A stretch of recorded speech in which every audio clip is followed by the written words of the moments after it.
it's the end of January and the ground is completely covered with snow, and the last thing we're thinking of is summer. Or maybe you are dreaming about summer because you don't like the winter. I actually enjoy the winter, so I'm not really thinking too much about summer. I am, however, thinking about my garden. I just ordered my seeds yesterday, and I'm really excited about what this year's garden is going to bring.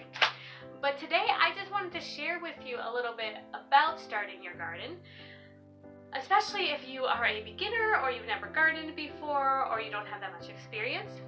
I'm actually going into what would be just my 3rd year of gardening, so I am by no means an expert. I am quite amateur still. But I think that sometimes we get a little nervous to start things on the homestead because we don't know where to go or how to begin.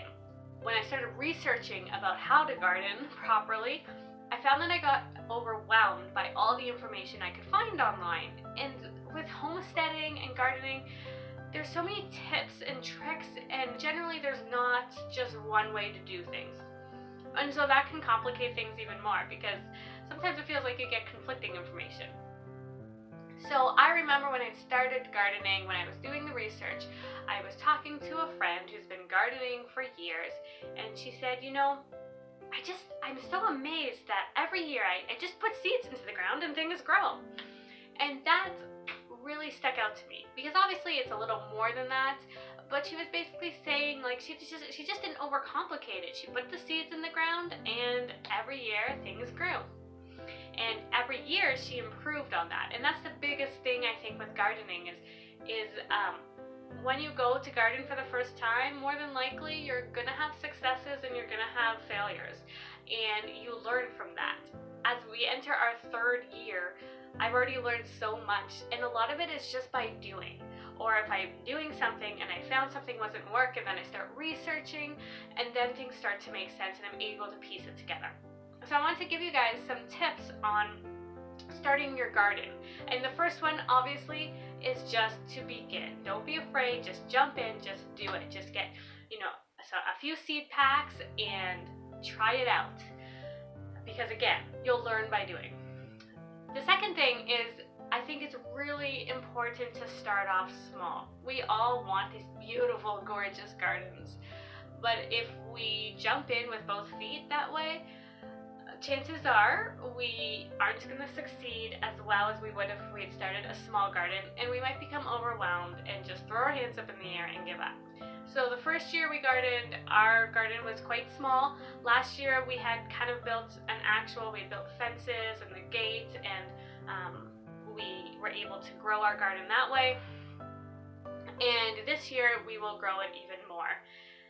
This is our 3rd season, like I mentioned, our 3rd season going into gardening, and I feel so much more confident about it than the previous years. And I have a better plan of what I want. I'm already learning what we like to preserve and what we don't, what we've had success growing and what hasn't been so successful, and what my family eats and what they don't. So each year you kind of grow on you kind of add on to your knowledge and you're able to expand what you're doing. Now, when it comes to what you should grow, there are vegetables that are easier to grow than others that are great for kind of first timers or new gardeners. Of course, that's going to vary depending on where you live, right? Because certain things grow well in different climates, and so I'm here in Canada, and our growing season is a lot shorter than others in the U.S. and the southern parts of the U.S. But I'm not in northern Canada, so we have a little more of a growing season than if I was further north. So I actually have written a post of 10 vegetables that are easy to grow, and I'll link that below in the description. But some of the ones that I really like to grow are cucumbers. I prefer yellow zucchini, I guess it's summer squash, into the green variety, so I love to grow that. They grow really well. Tomatoes grow well. So those are some of the options that are great to start out with. Obviously you want to start out with things you're going to consume as well. If your family doesn't eat it, then there's no point in growing it. The other thing I want to talk about is the seedlings. So this is what I didn't know, and maybe this is, maybe I shouldn't be admitting that I didn't realize this at first, but I knew that the seedlings needed light, and I knew they needed heat.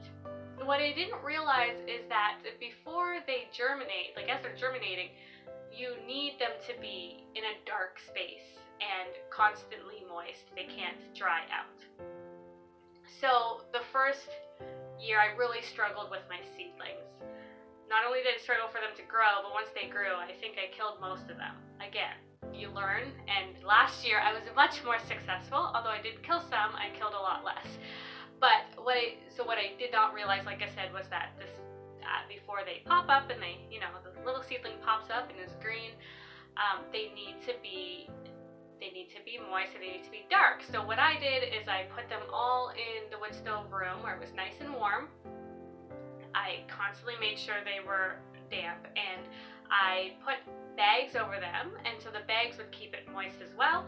And I just kept checking on them, and then once they germinated, then I could take the bags off, and then I moved them to a different room. Now, why I moved them to a different room is because the wood stove room was actually too hot, and they would dry out really, really quickly and die. So seedlings really need a lot of care. I would say, for me, I think the hardest part of gardening is the seedlings, making sure that they make it to when they're transplanted.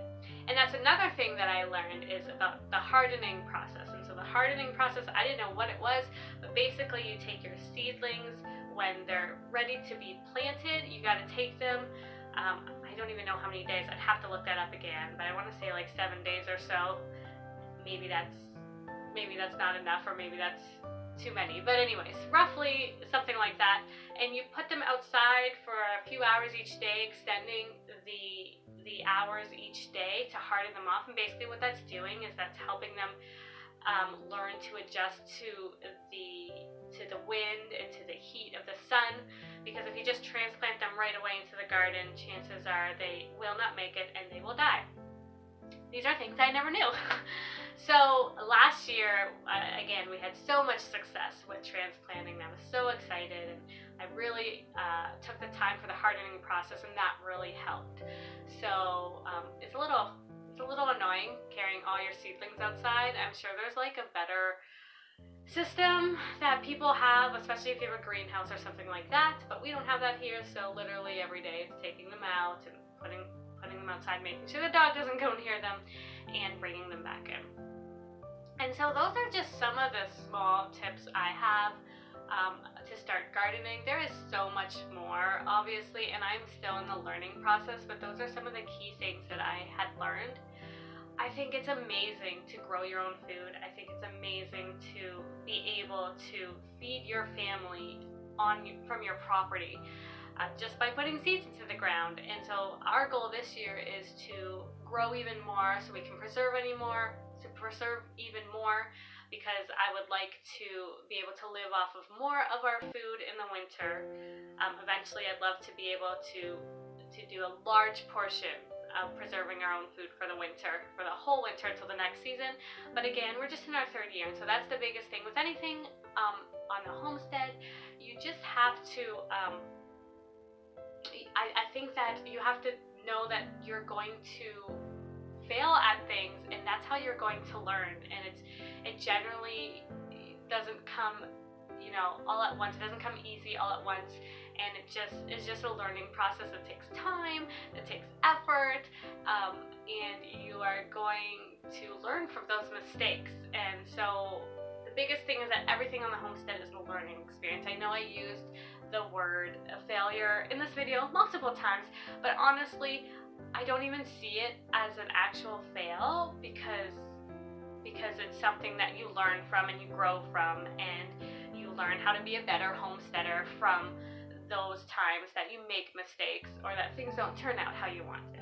So my encouragement to you today is to start a garden, to do it, to make this the year. Just get a couple seed packets. You can start with just a couple if you want. You can do it in containers if you don't have the property, or you can do it in a very small plot of land. You don't need a lot of room, and it just will be so exciting to harvest your food that you grew yourself. So I encourage you today to start your garden this year. That's all for today. Until next time.